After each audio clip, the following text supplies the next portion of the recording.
Here we are at Finca Vida Verde. We have morphed over 3 years from willow way permaculture to Wilco way permaculture, and now we're really in the green light, Vida Verde Finca. We're hoping to inspire people to unplug from the American dream that's kind of turned into a global nightmare that says bigger is better and we always need more. So our banner is small is beautiful and simple can be satisfying. It is 1 acre model of abundance on a very small farm. We have a lot of different layers or stacking functions in so many different ways here. So this is our 2-year marker, just to show you what we have done, where we have placed our priorities over this 2-year period. One of the things that we feature is bioconstruction, and we've chosen for this site, for this particular climate, what's come to be known as super adobe or earth bag construction. And some of the benefits of earth bag are simply that, you know, we want to use local materials and natural materials.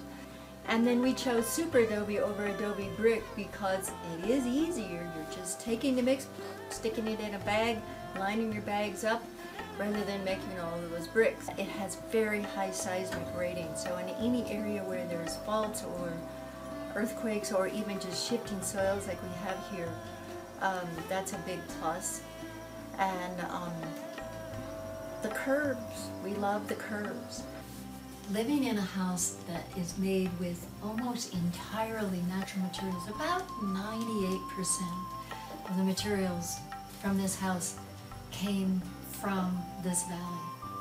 And it feels good. It feels like being outside.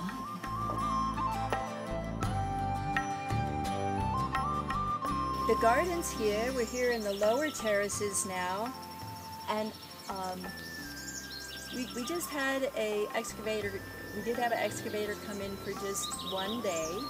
We made these terraces and made this flat movement space so we can have gatherings and hold class. All of these beds are hugelkultur beds.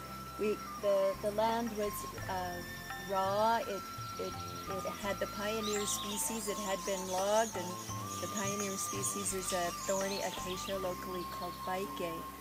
And so we just cleared that, and that was the first layer of the hugelkultur to go down, and then tons of compost, ongoing huge volumes of compost. We always use the biodynamic preps, and bokashi method is also a favorite of ours.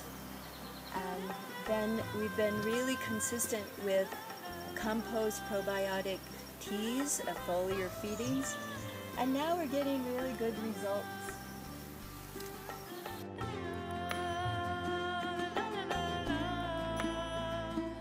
So at this point, in terms of recycling nutrients, we're graduating to a little more sophisticated system with the implementation of this small fish pond will be for tilapia, and it's positioned in a place where we can use the nutrients from the fish and gravity feed to almost all of the beds. We have a lot of road runoff during heavy rains that will be coming down the cement chute into this series of sediment tanks. So there are 4 chambers. They will all have bioremediation plants that will be helping to settle and purify the water till it comes to the 4th chamber here, where it will gravity feed into the fish pond. And it will recirculate with a little 0.5 horsepower pump.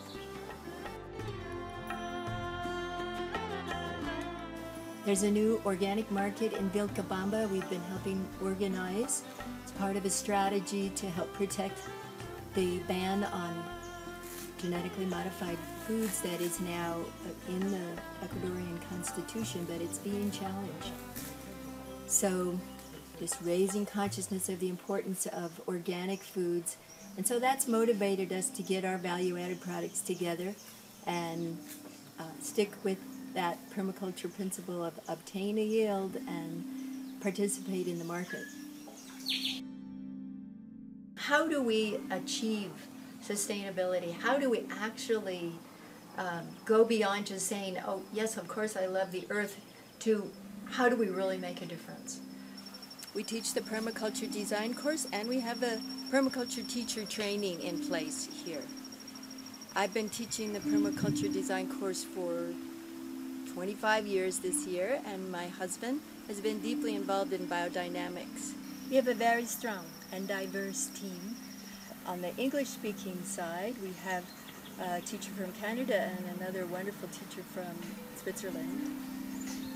And then on the Ecuadorian side, we have two ecological engineers, and we have deep wisdom holders of the agricultural tradition of the Andes. Permaculture is a practice of connecting one design element with another, creating a web of mutually beneficial relationships. Resources, energy, nutrients, and information flow in a web of connections to create the strength and resilience of balanced ecosystems.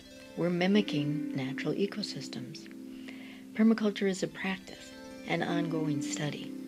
And so we're getting there, and this is our 2-year report.